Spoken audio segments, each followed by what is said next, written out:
Chers amis, Chag Sameach, Moed Tov et Shabbat Shalom. Nous sommes au milieu de la fête de Sukkot. Cette fête de Sukkot est marquée bien évidemment par la mitzvah de la Souka et celle des Arba Minim, des 4 espèces de plantes. Nous allons réfléchir sur le sens de la fête de Sukkot et la Souka. Tout d'abord, il faut noter que la Souka, la mitzvah de Souka, a 2 origines. Il y a 2 raisons, pardon, par rapport à cette Souka, l'accomplissement de cette mitzvah. Une marloquette, une discussion dans le traité de Souka du Talmud, évidemment, nous rapporte que, selon Rabbi Eliezer, il s'agirait de se souvenir de ce qu'on appelle les Anané Kavod, c'est-à-dire les nuées de gloire qui enveloppaient les Béné Israël, qui les protégeaient dans le désert. Ainsi, ces nuées de gloire formaient comme un dôme protecteur vis-à-vis des enfants d'Israël. Et évidemment, nous faisons ainsi le Zecher afin de se souvenir que pendant 40 ans d'errance dans le désert, le peuple d'Israël s'est mis sous la protection de Dieu. Et nous-mêmes, alors, nous nous plaçons sous la protection de l'Éternel, quittons nos maisons en dur pour pouvoir donc aller dans ces maisons précaires dont le toit, effectivement, risque, ne protège pas de la pluie, ni même peut-être d'autres intempéries, et simplement pour montrer notre volonté de se placer sous la protection divine. Donc voilà la raison de Rabbi Eliezer. Rabbi Akiva, lui, nous dit que ces Sukkot nous rappellent le fait que les enfants d'Israël ont résidé dans des Sukkot, dans des cabanes, durant leurs 40 ans de errance dans le désert, et c'est pourquoi nous vivons également dans des Sukkot. Donc, ce sont les 2 raisons qui sont évidemment complémentaires. L'idée forte, c'est que nous quittons nos maisons en dur, nos habitations que l'on croit être solides, pour nous mettre dans une habitation précaire, montrant combien nous sommes effectivement confiants dans la protection divine. Alors ça, c'est la première idée. Mais Sukkot a de nombreux noms. Chag Sukkot, la fête des cabanes. On l'appelle également Chag Asif, la fête de l'engrangement, car c'est à ce moment-là que l'on va engranger le grain, qu'on va ramener le grain. On l'appelle également Zman Simchatenu, le temps de notre joie, et on l'appelle également Chag. Chag, la fête par excellence, puisque c'est une fête qui porte en elle-même la joie. La fête de Sukkot vient quelque part à la croisée des chemins, c'est-à-dire qu'elle vient donc faire une conclusion entre 2 cycles de l'année, un cycle court qui est le cycle des fêtes de Tishri et un cycle long qui est le cycle des fêtes dites des Shalosh Regalim, les 3 pieds, c'est-à-dire les 3 fêtes de pèlerinage, où effectivement les enfants d'Israël se rendaient au temple de Jérusalem à pied. Shalosh Regalim, qui sont Pessah, Shavuot et Sukkot. Essayons de comprendre et d'analyser ces 2 fins de cycle, si on peut dire, comme si la fête de l'engrangement, en fait, Chagasi, c'est-à-dire engrangement, mais ça veut dire aussi rassemblement, comme si Sukkot rassemblait en elle-même, dans cette fête-là, toutes les idées du cycle court des fêtes de Tishri et du cycle long des fêtes de l'année, dites des Shalosh Regalim, des 3 fêtes de pèlerinage. Tout d'abord, Tishri. Tishri est un cycle court, mais un cycle plutôt individuel, où l'homme, effectivement, durant tout le mois de Tishri, a essayé de faire Teshuvah. Alors, de quoi parle-t-on lorsqu'on dit qu'on fait Teshuvah? Le mois d'Elul, nous avons essayé de nous rapprocher de l'Éternel, puis est arrivé le jour solennel de Rosh Hashanah, le jour du jugement, le jour anniversaire de la création de l'homme. Or, à Rosh Hashanah, nous n'avons absolument pas évoqué nos fautes, nous n'avons pas évoqué toutes les bêtises, l'écart que on a pu vivre vis-à-vis de cet engagement que nous, peuple juif, avons vis-à-vis de l'Éternel. Nous avons d'abord et avant tout proclamé que Dieu est le roi. En effet, lorsque je veux faire tchouva, lorsque je veux revenir vers Dieu et vers le projet qu'il nous propose, eh bien, il faut savoir quelle est la référence, qui est le patron. Qui est le patron? C'est Dieu, c'est tout le travail de la fête de Rosh Hashanah, nous le reconnaissons en tant que tel, et quelle est sa référence? Eh bien, la Torah qui nous a offert. Voilà le travail de Rosh Hashanah, et on le voit dans les nombreuses téphilotes, les nombreuses prières de Rosh Hashanah, Avinu Malkeinu, notre Père, notre roi, Améler, le roi, etc., etc. Yom Kippour, d'abord, 10 jours de pénitence, bien sûr, mais Yom Kippour est la fête de la tchouva par excellence. Là, nous allons énumérer nos fautes, nous allons travailler notre corps et notre esprit, énumérer toutes les fautes qu'on a pu commettre, essayer de nous arracher de la pesanteur terrestre dans laquelle nous sommes englués toute l'année par le jeûne. On va essayer de s'élever de notre condition humaine pour aller s'approcher de l'éternel. En d'autres termes, à Rosh Hashanah, nous avons effectivement demandé à l'Éternel d'être plus présent sur terre. Donc, une sorte de descente, voilà, que Hachem fasse un pas vers nous. À Yom Kippour, c'est nous qui avons fait le pas vers lui, en essayant de nous arracher à la pesanteur terrestre, de nous élever, de nous grandir, nous nous sommes rapprochés de lui. Et à Sukkot, il y a quelque part la synthèse, la conclusion entre le mouvement que Dieu fait vers nous à Rosh Hashanah et le mouvement que nous faisons vers lui à Yom Kippour, cette rencontre dans la soukha étant le lieu effectivement où nous plaçons sous la protection divine, où l'Éternel descend avec sa hashgacha, sa présence autour de nous, et nous essayons à nouveau de nous élever, de nous rapprocher de lui, notamment par la mitzvah de l'oulav, qui peut représenter un être humain, la, le loulav lui-même étant la colonne vertébrale, Etrog le cœur, et Aravot et Hadassim représentent les yeux et la bouche. Donc on essaye de s'élever, on porte le loulav, Netilat Oulav, s'élever le loulav pour rencontrer l'Éternel. Finalement, cette rencontre de Sukkot est tout à fait salutaire et met quelque part une conclusion au vécu de la Tchouva. Et d'ailleurs, le dernier jour de Sukkot s'appelle Hoshana Rabbah, le 21 Tishri, c'est un jour de Chol HaMoed, c'est pas un jour de Yom Tov,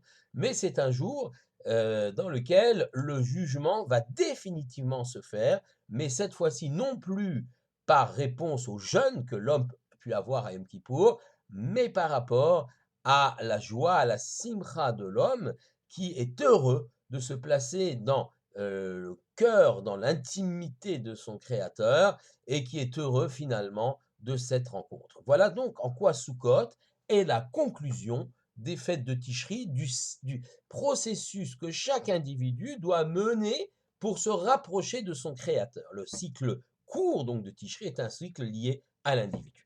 Et puis, le cycle long, celui des 3 fêtes de pèlerinage, est plutôt un cycle lié à la nation juive, au peuple d'Israël.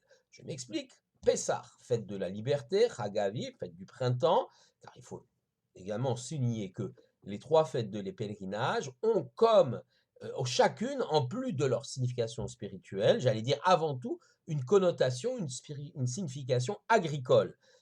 Pessah étant Chag Aviv, la fête du printemps, Shavuot étant appelé Chag HaKatsir, la fête de la, pardon, Chag HaBikurim, la fête des premiers fruits, des prémices, certains l'appellent Chag HaKatsir, la fête des moissons, moissons des céréales, et Sukkot est appelé Chag HaAsif, la fête de l'engrangement, c'est-à-dire au moment où on fait rentrer le grain, le blé, le grain dans les granges au niveau de la ferme, Chag HaAsif.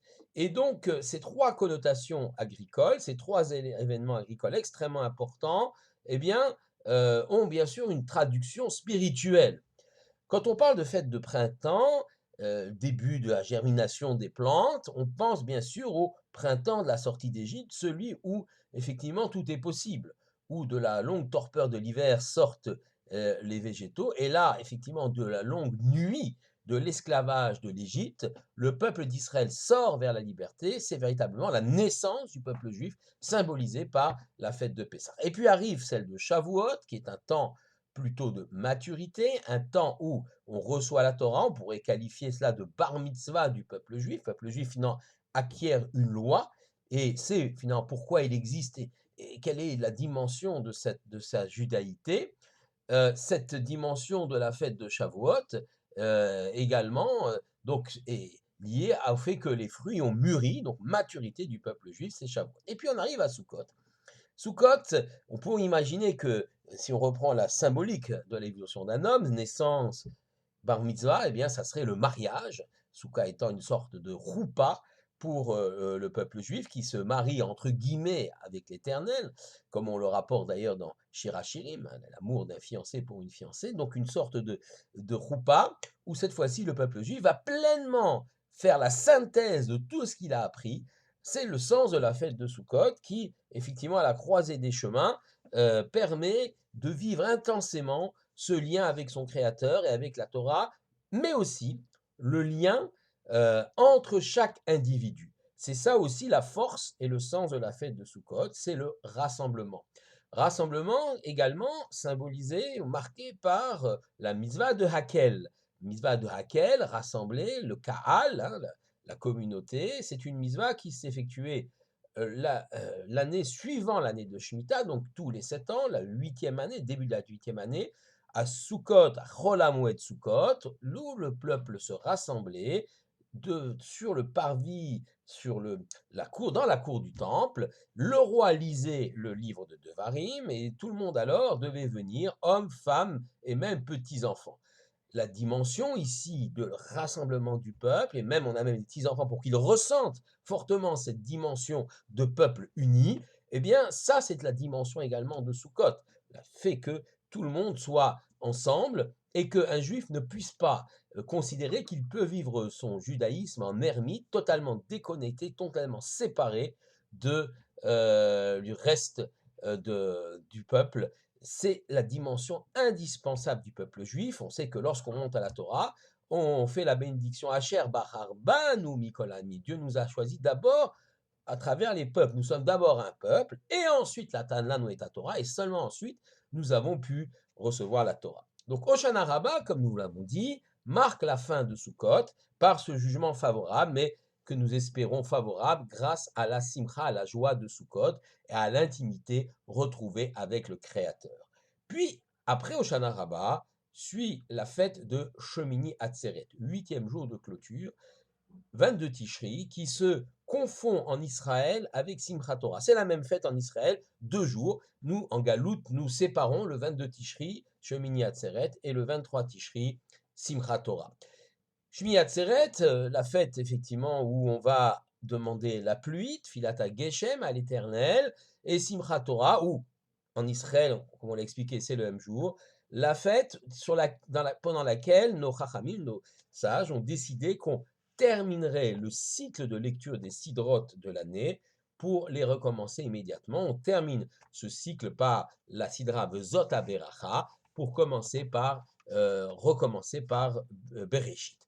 Celui qui termine la lecture de la Torah, dans le dernier qui est appelé dans la sidra de Zot Bracha, s'appelle le Khatan Torah. Le premier s'appelle le Khatan Bereshit. Mais puisque nous en sommes à parler de Simchat Torah, il me semble indispensable de délivrer un message concernant la sidra, la paracha de Vezot Bracha, c'est la bracha.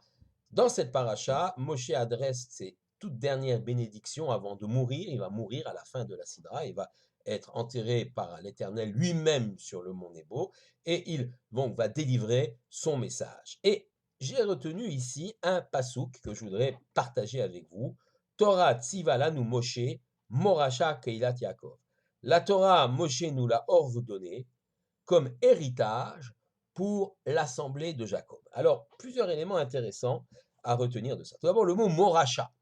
Moracha, on a traduit par héritage, mais c'est un petit peu imprécis puisque le mot en hébreu pour dire héritage est Yerusha. On aurait dû dire Torah Tzivala nu Moshe, Yerusha Keilat Yaakov. Moracha signifie non seulement hériter, mais faire hériter. Et c'est là toute la force de ce mot. Non seulement nous devons hériter de nos ancêtres la Torah, ce message extraordinaire, mais en plus, nous devons le faire hériter, nous devons le transmettre aux générations à venir.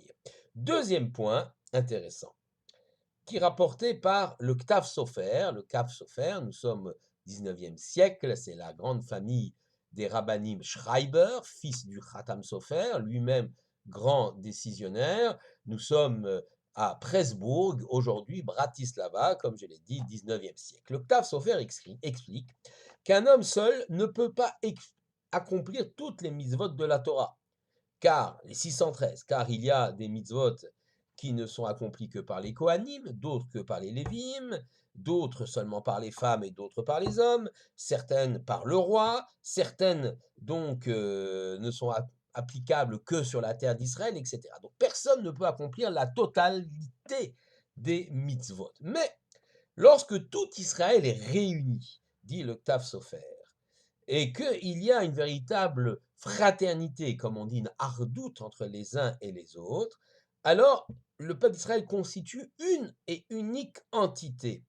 Et les mitzvot qu'accomplit tel ou tel individu, alors bénéficient à la totalité du peuple juif. La mitzvah qu'accomplira le Kohanim va avoir un impact sur la totalité du peuple juif. La mitzvah qu'accomplira telle ou telle personne aura un impact sur l'ensemble du peuple juif. La mitzvah accomplie par le paysan qui a une terre, notamment vis-à-vis des lois agricoles, sera également en bénéficieront l'ensemble des autres juifs qui ne sont pas eux-mêmes des paysans. Et c'est ce qu'on peut expliquer dans le verset, dit le Ktav Sofer, Torah Tzivalanu Moshe, la Torah que Moshe nous a ordonnée, eh bien, il y a 611 mitzvot. Le mot Torah fait en gematria, c'est-à-dire en valeur numérique des lettres, 611. Alors, on dirait il y a bien 613 mitzvot. Oui, 611 mitzvot que Moshe nous a ordonnées, auxquels il faut ajouter 2 mitzvot que les enfants d'Israël ont entendu directement de la bouche de l'Éternel, c'est-à-dire « Je suis l'Éternel ton Dieu, et tu n'auras pas d'autre Dieu que moi ». Alors, eh bien, ces Torah-là, donc les 611 plus 2, donc les 613 mitzvot, Torah Tzivalanu Moshe, la Torah que nous a ordonné Moshe, Moracha ne peut être une Moracha, c'est-à-dire un héritage éternel que l'on peut transmettre aux générations suivantes, que dans le cas où il y a Keilat Yaakov, dans le cas où il y a l'assemblée de Jacob. S'il y a l'assemblée de Jacob, si tous les Juifs sont réunis, alors toutes les mitzvot, dans leur totalité, pourront être transmises. Si Chas de Shalom, il n'y a pas cela, beaucoup de mitzvot seront mises de côté parce que tout le monde ne peut pas individuellement accomplir ces mitzvot. Et il faut donc comprendre ce verset très très fort. La Torah que Moshe nous a ordonnée ne peut être transmise qu'à condition qu'il y ait le Kaal, qui est l'assemblée de Jacob, que tout Israël soit réuni comme un seul corps, comme dirait Rashi, que Gouf Echad Belev Echad, comme un seul corps avec un seul, comme un seul corps, pardon, avec un seul cœur. Shabbat Shalom, Chag Sameach à tous.